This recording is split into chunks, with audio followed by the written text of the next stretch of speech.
Բարև ձեզ, Ստեփան Գրիգորյան YouTube-յան ալիքի մասնակիցներ, ողջունում եմ ձեզ բոլորիդ, այսօր օկտեմբերի 2-ն է,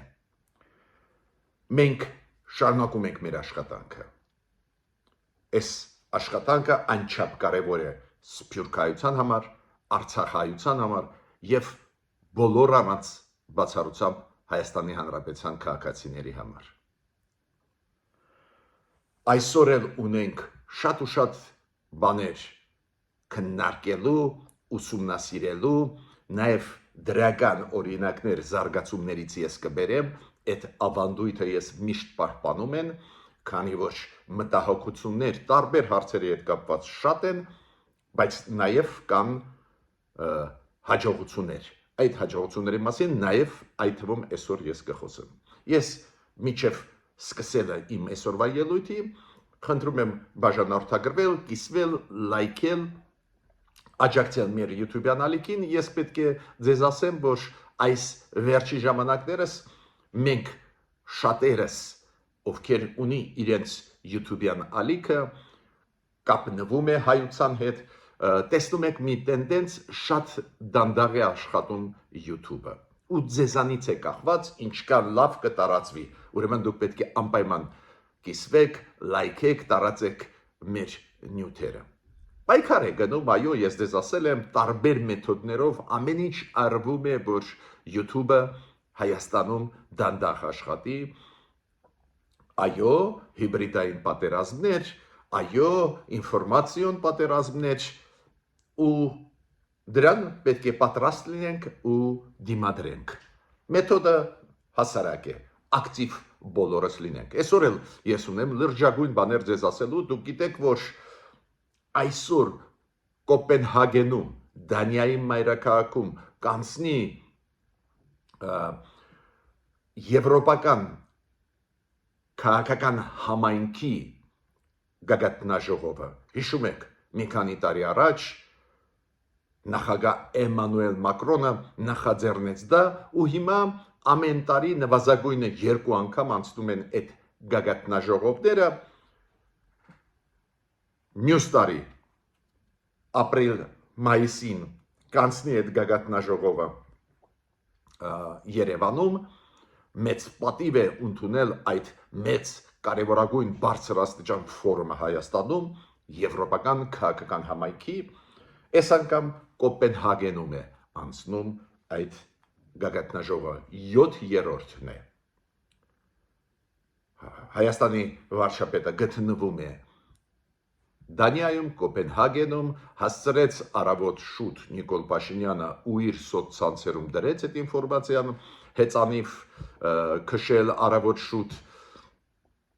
հասցրեց Նիկոլ Փաշինյանը նաև հանդիպել Իլհամ Ալիևի հետ, մի քիչ ավելի ուշ մենք կստանանք ինֆորմացիա պաշտոնական ինչի մասին էին խոսում Ալիևը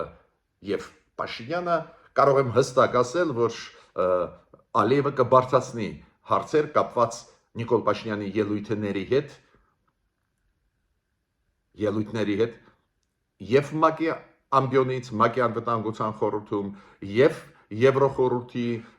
խորհրդարանական վերջժողովում, նաև Նիկոլ Փաշինյանը ունի հարցեր Իլհամ Ալիևին, հիշում եք, այդպես կոչված Զանգեզուրի Միչանսկի այդ խոսույթի հետ, ուրեմն ունեն հարցեր քննարկելու, ստեղ ինչն է ինձ համար կարևոր, որ այդ հանդիպումը եվրոպական հարթակում է, կարևորագույն եվրոպական հարթակում ու պարզ է, ստեղ Ալիևը ուզած ավելի կառուցողական կլինի ի տարբերություն այլ հարթակների։ Միացյալ Նահանգներում, Եվրոպայում Ալիևը կառուցողական է, ուզած թե չուզած։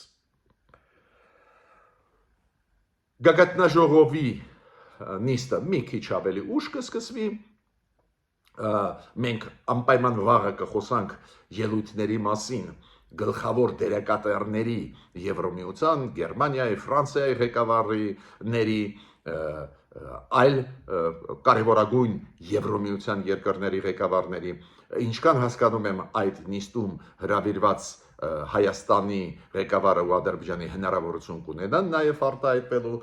նայենք ոնց է զարգանալու իրավիճակը։ Գիտեք, ես միշտ ողջունում եմ ակտիվությունը արտաքին քաղաքականության ոլորտում Հայաստանի միշտ ողջունում եմ, անչափ կարևոր է անընդհատ շփվել, անընդհատ փոխանցել պաշտոնական նաև այդ թվում մակարդակով դիրքորոշումը Հայաստանի տարբեր հարցերի հետ կապված նաև այս հայ-ադրբեջանական, հայ-թուրքական կոնտեքստում, որ աշխարհը իմանա, ու ողջունում եմ, որ Արարատ Միրզոյանը արտգործնախարարը Հայաստանի գտնվում է Լեհաստանում անցնում էր 3 ու այսօր շարունակվում է շատ կարևոր ֆորում, դա ճանաչված Վարշավայի անվտանգության ֆորումն է։ Ես պատիվ ունեցել եմ մասնակցել մի քանի տարի առաջ այդ ֆորումի աշխատանքներին ինձ հրավիրեցին, ես նաև ունեցել եմ պանելային ելույթ, բայց ինչ եմ ուզում ասել, կարևոր է, որ ոչ միայն ճանաչված փորձագետները Հայաստանի գնան այնտեղ կամ падգամավորներ, մեկ-մեկ լինում է, որ նաև падգամավորներին այդ ֆորումներին տարբեր երկրների հրավիրում են, նաև կարևոր է, որ մեր պաշտոնյաները այս անգամ արտգործնախարարը մասնակցեց այդ աշխատանքի, ինքը պանելային նիստում ելույթ ունեցավ, որտեղ որ Ֆրանսիայի արտգործնախարարն էր, Լեհաստանի, անչափ դա կարևոր է։ Դու ուղարկում ես աշխարհին քո մեսիջները։ Այդ ֆորումը միշտ անցում է բարձր մակարդակի, մեծ թվով մասնակիցներ, շատ ու շատ երկրներից, ու առաջերտին պարզ է Եվրոպայից, Միացյալ Նահանգներից, բայց ոչ միայն։ Արարատ Միրզոյանը այս ֆորումի շրջանակներում հանդիպեց ՆԱՏՕ-ի գլխավոր քարտուղարի տեղակալի հետ, հանդիպեց Ուկրաինայի արտգործնախարարի հետ, դուք գիտեք, Ուկրաինայի արտգործնախարարը պաշտոնապես հայտարարություն արեց, որ հրավիրեց Արարատ Միրզոյանին Կիև, ինչքան հասկանում եմ, մերոնք ընդունեցին այդ հրավերը, այդ ամեն ինչը շատ ու շատ պետք է։ Փոխում է մթնոլորտը մեր շուրջ, չի թողնում, որ մեր փոխարեն տարածվի ինֆորմացիան մեր քաղաքականության մասին։ Շատ լավ որոշում ընդունեց Եվրոպական մարդու իրավունքների դատարանը, դուք գիտեք, այդ դատարանում շատ ու շատ գործեր Հայաստանի քաղաքացիների Հայաստանի դեմ կամ Արցախի քաղաքացիների Ադրբեջանի դեմ մարդիկ շահած դուրս եկան, այդ Եվրոպական դատարանը բավական կարևոր դեր է խաղում նաև Հայաստանի համար, Հայաստանի իրավական այդ համակարգի, դատական համակարգի համար, ու Եվրոպական մարդու իրավունքների դատարանը ընդունեց լրջագույն որոշում։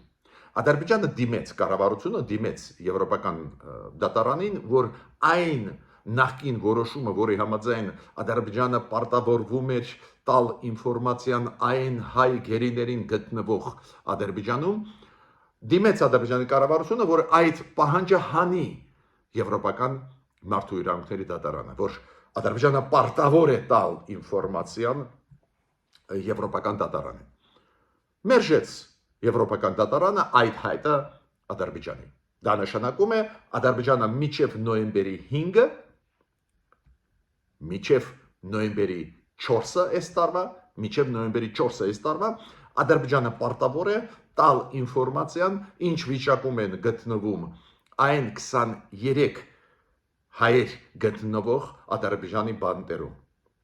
գերիներ գտնվող Ադրբեջանի բանտերում։ Էդ էլ հաշվի առնելով, որ Կարմիր խաչը դուրս եկավ Ադրբեջանից, միջազգային Կարմիր խաչը դուրս եկավ Ադրբեջանից, 3 ամիս ոչ մի ինֆորմացիա չկա, ինչ վիճակում են հայ գերիները, ու տեսակ նորից եվրոպական ինստիտուտները հստակ դնում են տեղը Ադրբեջանին։ Ու դա շատ կարևոր է, դա կապված չի Հայաստանի քաղաքականության հետ, կապված չի Հայաստանի արտաքին քաղաքականության հետ, այդ procese իրավական process է, արդարության process է, ու գնում է ու ճնշում է Ադրբեջանին, ու ստիպում է Ադրբեջանին պատասխանել տալ իր արածի համար։ Մյուսը, ես միշտ ասում եմ, որ այն ծրագրերը, որոնք ստորագրվեցին օգոստոսի 8-ին Միացյալ Նահանգներում, Նիկոլ Փաշինյան, Դոնալդ Տրամփ, 3 հուշագրեր, նաև խաղաղության հետ կապված հռչակագիրը ստորագրված Փաշինյան, Ալիև, Տրամփի կողմից անպայման պետք է ինչքան կարելի է արագ իրականացնել։ Նայեք ամերիկացիք ինչքան ուշադիր են այդ ծրագրի նկատմամբ։ Հերթական անգամ Դոնալդ Տրամպը հիշեցրեց դրա մասին, որ ինքը հայ-ադրբեջանական կոնտեքստում կոնֆլիկտը փակեց, լուծում տվեց կոնֆլիկտին, որը տևում էր 36 տարի։ Գիտեք, մեր ԶԼՄ-ները միշտ այդ հայտարարություններից Դոնալդ Տրամպի կամ իր գլխավոր դեմքերից միշտ քաղում են, վերցնում են այն մասը, որ ասենք Դոնալդ Տրամպը խառնեց անունը պետության կամ չհիշեց անունը կամ Իլհամ Ալիևի կամ Նիկոլ Փաշինյանի, բայց ես մոտենում եմ շատ լուրջ։ Դոնալդ Տրամպը եւ իր ադմինիստրացիան շատ ուշադիր են հայ-ադրբեջանական այդ խաղաղության process-ի,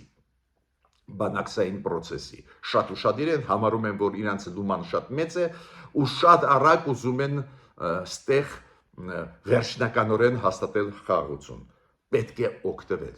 Օրինակ, Թուրքիայի անվտանգության խորհուրդը նիստ հավաքեց հենց այս հարցով, չօգտագործեցին Զանգեզուրի միջանցք անվանումը, չօգտագործեցին իրենց հայտարարության մեջ ու անվտանգության խորհուրդը, որի նիստը գլխավորում էր Էրդողանը, նախագահ Թուրքիայի, որոշում ընդունեց, որ այս process-ը Հայաստանի հետ ճանապարհների բացում, նաև ճանապարհի տալը Ադրբեջանին, որ կապնվի Նախիջևանի հետ, դա բխում է Թուրքիայի շահերից, ռեգիոնի երկրների շահերից։ Պետդեպարտամենտի բարձր պաշտոնյաները, դուք գիտեք, եղել են Հայաստանում, եղել են Ադրբեջանում, հերթական պատվիրակությունը հիմա գտնվում է Բաքվում։ Իրանք շարունակում են բանակցությունները Ադրբեջանի հետ եւ խաղաղության պայմանագրի հետ կապված այդ պայմանավորվածությունների հետ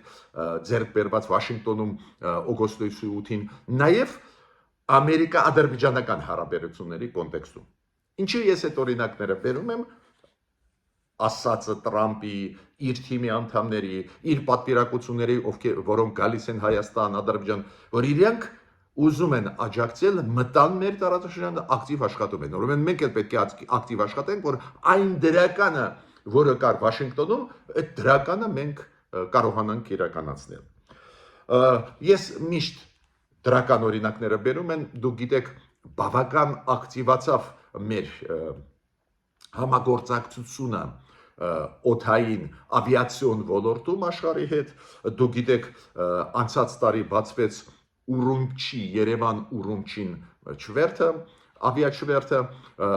պատկերացնում եք, այս մեկ տարվա մեջ 20,000 մարդ տեղափոխվեց Հայաստանից Չինաստան, Չինաստանից Հայաստան, туриզմի նպատակով, բիզնեսի նպատակով, մշակույթի նպատակով, Ուրումչին շատ կարևոր կետ է հիմա Չինաստանում, մեկ գոտի, մեկ ճանապարհ այս ծրագրի պաշտոնական Չինաստանի ծրագրի շրջանակներում։ Ու Հայաստանը հիմա մտավ ակտիվ այդ process-ի մեջ։ Նույնը թուրքական ավիաուղիներ, դուք գիտեք, այն չվերթը, որը կա Ստամբուլ, Երևան, որը պարբերաբար իրականացվում է այլ ընկերությունն է անում, հիմա պաշտոնական ավիաընկերությունը Թուրքիայի ավիաընկերությունը որոշում ընդունեց բացել, չվերթնել, բացել պաշտոնական օդային կապ Երևանի հետ։ Wizz Air, այդ ավիաընկերությունը ամբողջ աշխարհով մեկ ճանաչված է, քանի որ ապահովում է կապ օդային գրեթե ամբողջ աշխարհի հետ ցանկացած երկրի ու բավական մատչելի գներով է դա անում, շատ ակտիվ աշխատում է նաև հայկական մեր ավիաուղիների հետ։ Wizz Air եկավ Հայաստան ու բազային իրանց կետերից մեկը հիմա աշխարհում Երևանն է, Երևանի օդանավակայանը։ Միայն կարելի է դա ողջունել, քանի որ դեր ապաշրջափակում չկա, մենք հույսով ենք, բայց այդ process-ը դեռ չի սկսվել, ելի ինչ որ ժամանակ կանցնի, ուրեմն օդային կապը Հայաստանի աշխարհի հետ էլ ավելի կարևոր է ու այն, որ հիմա չվերթները իրար հետևից բացվում են, եւ Երևանից, եւ Գյումրու օդանավակայանից, եւ բավական մատչելի գներով տոմսեր են անչափ կարևոր է հայ ժողովրդի համար այդ շփումը, կոնտակտը, նաև այդ թվում մեջ սփյուռքայությունը ավելի մատչելի գներով կարող է մտնել Հայաստան այդ ահավոր թանկ գներով տոմսերը, որոնք կային նախկինում, այդ մեծ կարևորագույն process է կապ ապահովել հայ ժողովրդի աշխարհի հետ, մեր սփյուռքայության հետ ավելի հեշտ, ավելի մատչելի։ Ես մի թեմայի մի անգամ անդրադարձա շատ նուրբ, հիմա այսօր ավելի հստակ ուզում եմ ասել։ Ուրեմն Ալեն Սիմոնյանը ազգային ժողովի նախագահան պարզաբանում տվեց մեր լրագրողներին կապված գիտեք ինչի հետ, ինչի օրակարգ չմտավ, հարցը կապված զեկույցի 44 օրյա պատերազմի հետ կապված։ Այդ զեկույցը պատրաստում էր Պաշտպանության եւ Անվտանգության հետ կապված մեր հանձնաժողով, այդ հանձնաժողովի նախագահ Անդրանիկ Քոչարյանն է, ու այդ զեկույցը չմտավ օրակարգ։ Ու Ալեն Սիմոնյանը մի քանի բացատրություններ տվեց, շատ համոզիչ, բայց ամենակարևորը պարզվեց, որ Անդրանիկ Քոչարյանը դեռ չփոխանցե մեր ազգային ժողովի ղեկավարներին այդ զեկույցի տեքստը։ Չգիտեմ դա ինչ խաղեր են, քաղաքական ինչ խաղեր են, բայց բոլորիս համար շատ կարևոր է իմանալ ինչ էր կատարվում 44 օրյա պատերազմում, ինչ խնդիրներ են դեղ կային, որ մենք վերլուծենք, որ սխալներ չկրկնենք, որ այդ բանավեճը, որը գնում է նախկիններ, այսօրվա իշխանություններ, լծվի բովանդակությամբ, գնում է ինչ-որ բանավեճ, իրար փնովում են, իրար քննադատում են, բայց մի հատ նայեք ինչ էր կատարվում այս 44 օրյա պատերազմի ընթացքում, գոնե այն մասը, որը հրապարակային է, ու Ալեն Սիմոնյանը շատ ճիշտ հարցադրում արեց, առաջինը ուշացան շատ ուշացան, 2.5 տարի անցավ նոր զեկույցը բերում են, ժամկետները խախտեցին, ու ինքը ճիշտ է ասում, որ նույնիսկ ղեկավարությանը մեզ չեն տվել այդ զեկույցը։ Ստեղ կարող են լինել ինչ-որ մանիպուլյացիաներ քաղաքական, բայց պետք է ասեմ, որ նաև շատ կարևոր մտահոգիչ փաստ, այդ հանձնաժողովը պաշտպանության հիշում եք զբաղվում էլ նաև մարտի 1-ի գործով, այդպես էլ չհասկացանք այդ զեկույցները ինչ արդյունքներ բերեցին, ստեղ էլ հարցեր կան, բայց ամենակարևորը Նիկոլ Փաշինյանը անդրադառնալով եվրոպական մարդու իրավունքների դատարանի որոշման, դուք գիտեք, եվրոպական մարդու իրավունքների դատարանը որոշում ընդունեց, որ Հայաստանը պատշաճ քննություն չի արել այդ մարտի 1-ի դեպքերի մահվան կոնտեքստով, մահացած մարդկանց կոնտեքստով, ու Նիկոլ Փաշինյանը դրա մասին խոսեց, որ մենք այդ աղազանք է մարդու ենք։ Ուրեմն ստեղ ես պետք է ասեմ, որ ցավում եմ, որ այդ լրջագույն հարցը մարդիկ ուզում են օգտագործել որպես քաղաքական գործոն, որպես մանիպուլյացիա քաղաքական դաշտում։ Նիկոլ Փաշինյանը դուք գիտեք երեք ազգային ժողովում այն նիստի ժամանակ դուք գիտեք ազգային ժողովի քարոզիան շարունակվում է այսօր, բայց երեք այն նիստն էր կառավարության նիստ կոչված է, երբ որ կառավարության ղեկավարը եւ անդամները գալիս են պատասխանում են պատգամավորների հարցերին, մեզ մոտ անընդհատ դա վերածվում է իրար փնովելու, քննադատելու, կներեք էլի դա վերածվում է, չգիտեմ ինչի, այդ բառերը չեմ էլ ուզում օգտագործել, բայց երեք մի քանի հարցերին շատ լուրջ պատասխանեց Նիկոլ Փաշինյանը, ուզում եմ ձեր ուշադրությունը դարձնել, օրինակ, երբ որ ինքը խոսում էր Գյումրու քաղաքապետի մասին, Վարդան Ղուկասյանի մասին, ինքը ասեց, որ քաղաքական դաշտում Հայաստանի պետք է շպրտվեն, վրընդվեն այն մարդիկ, ովքեր կասկածի տակ են դնում Հայաստանի սուվերենությունը, բավական խիստ քննադատեց, Վարդան Ղուկասյանը պարզ է չսպասեց երկար, պատասխանեց Նիկոլ Փաշինյանին, ինքը ասում է ես, չգիտեմ, 6 անգամ ընտրվել եմ քաղաքապետ, 2 անգամ ազգային ժողով, ոնց է խոսում վարչապետը իմ մասին, ինքը ասեց նաև, որ Վարդան Ղուկասյանը, որ ընտրակաշառքներ ինքը չբաժանե, իշխող ուժը բաժանեց, ուղղակի իրար դեմ, իրար քննադատող կոշտ նախադասություններ մենք լսեցինք։ Նիկոլ Փաշինյանը նաև Դաշնակցության կուսակցության անդրադարձավ, ասելով, որ այդ ուժը դրսից է ֆինանսավորվում, այդ մեղադրանքը սփռեց, բայց ինչ եմ ուզում ասել։ Ես ինչքան հասկանում եմ, մի միտք այս երկու կոնտեքստով Վարդան Ղուկասյանի եւ Դաշնակցության մի միտք ասեց Նիկոլ Փաշինյանը, որ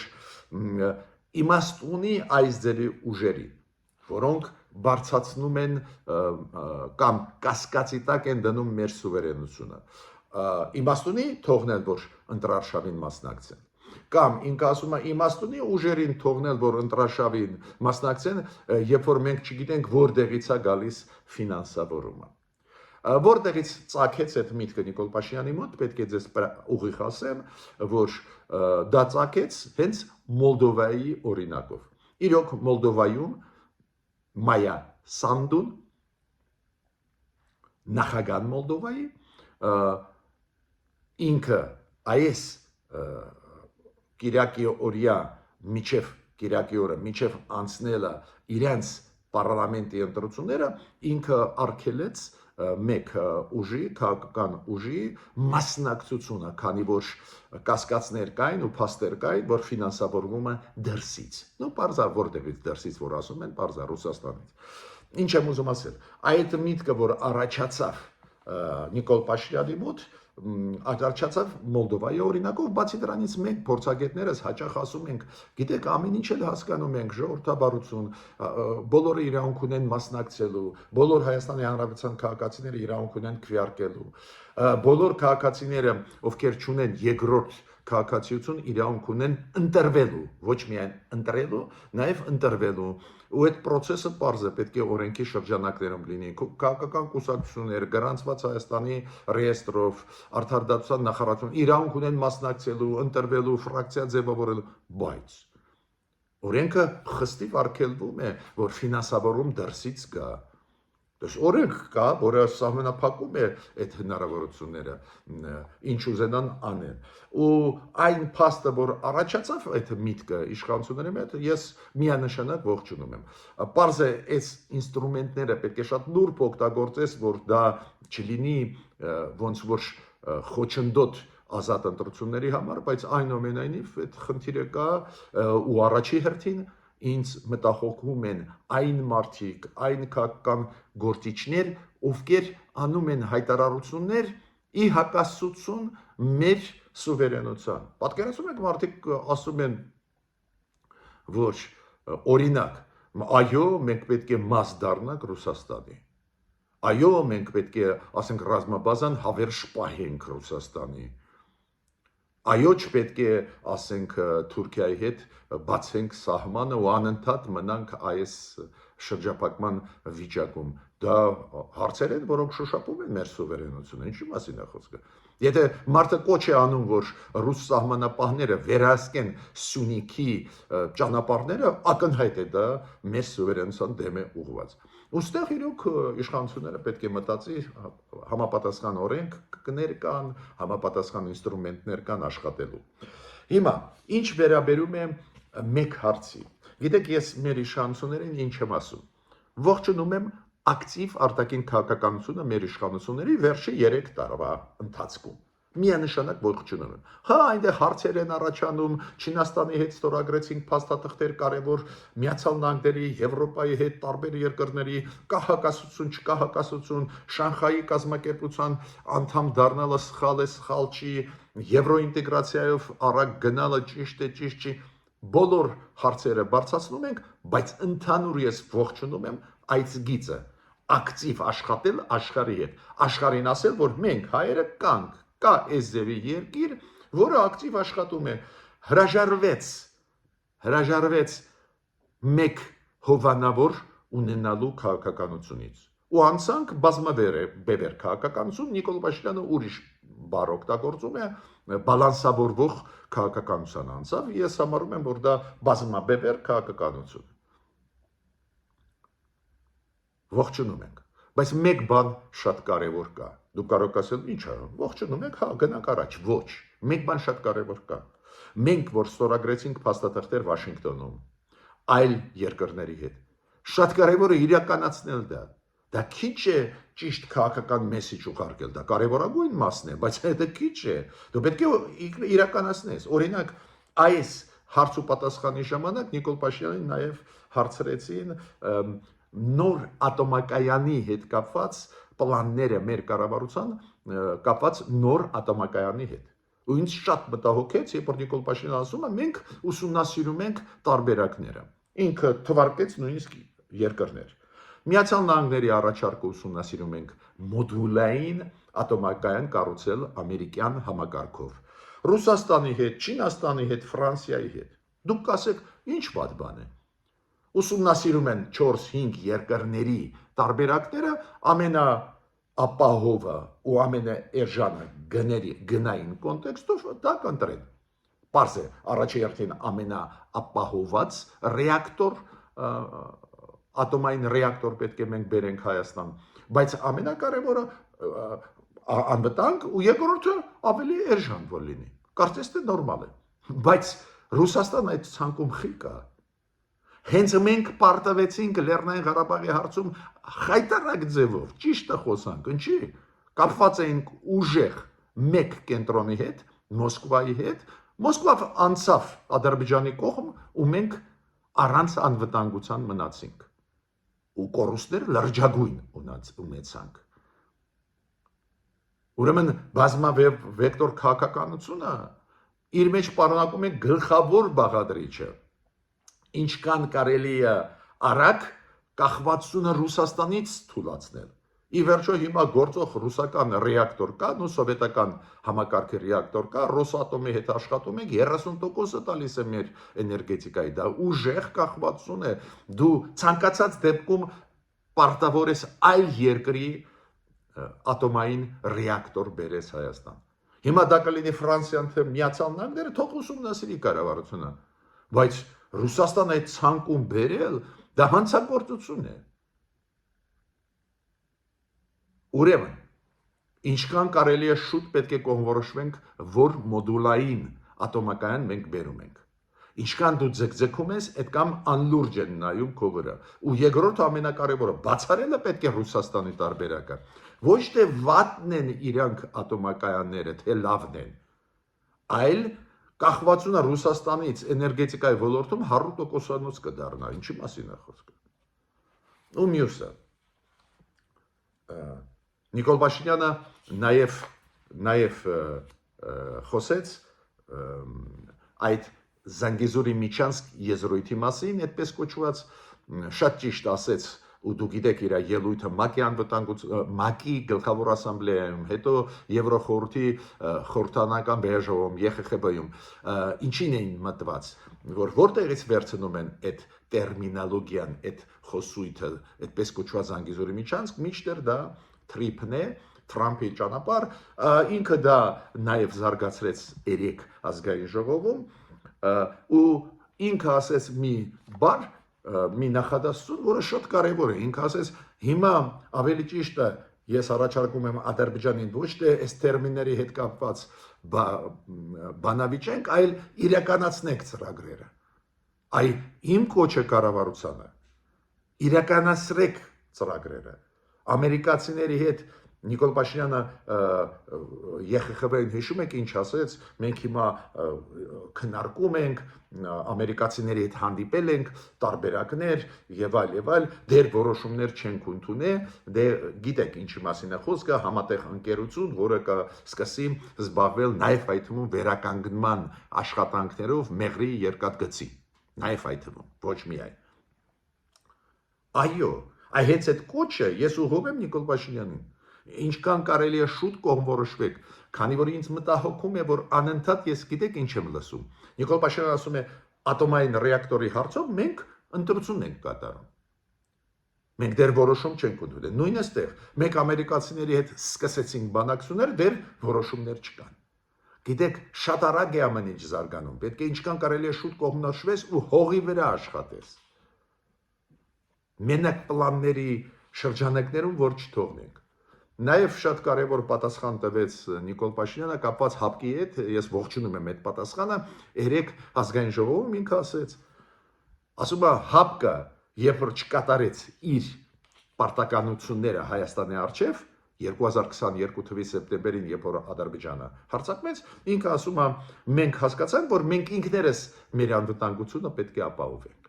Ես ցավում եմ, որ մենք բոլորս, ոչ միայն կառավարությունը այսօրվա, ուշ դա հասկացավ, ու մենք աղազանգում ենք որպես փորձագետներ, որ Ռուսաստանը հիմա մեզ հետ չի։ Ու դա ավտոմատ նշանակում է, որ ՀԱՊԿ-ը մեզ չի աջակցի։ Ինչքան կարելի է շուտ պետք է աշխատել աշխարհի հետ, բայց այնուամենայնիվ ուրախ եմ, որ գոնե 2022 թվականի սեպտեմբերին մեր կառավարությունը հասկացավ, որ պետք է մենք մտածենք մեր անվտանգության մասին, Ռուսաստանը մեզ հետ չի։ Ու մի միտք ինքը ասեց, որ Նիկոլ Փաշինյանը, որ այդ համաձայն է, որ այս պայից մենք դարձանք ավելի անկախ։ Դες մենք դադարեցրեցինք կապել մեր անվտանգությունը մի խաղացողի հետ, որը չկատարեց իր պարտականությունները։ Ուրեմն ես ապարտում եմ այսօրվա իմ ելույթը, ուզում եմ նորից կրկնել։ Ակտիվությունը մեր կառավարության արտաքին հարաբերությունների ոլորտում անչափ կարևոր է, ողջունելի է, բայց ծրագրերը, որոնք կան, պետք է ինչքան կարելի է շուտ իրականացնել հողի վրա, հասկանում եք, ռեալություն դարձնել, օրինակ Վաշինգտոնյան պայմանավորվածությունները ու վերանորոգումը նույն մեղրի ճանապարհի։ Դու գիտեք, այնտեղ պլանավորվում է գազային հողովակներ անցկացնել, մալուխնել եւ այլն, այդտեղ մեծ ծրագրեր են, ու այդ ծրագրերը ամերիկացիների հետ են, ոչ ոք չի կարող մեզ խանգարել այդ ծրագրերը իրականացնել։ Դա երկկողմ ծրագրեր են, Հայաստան, Միացյալ Նահանգները։ Ինչքան կարելի է շուտ անել։ Ես ավարտեցի իմ ելույթը, խնդրում եմ բաժանորդագրվել, կիսվել, լայքել։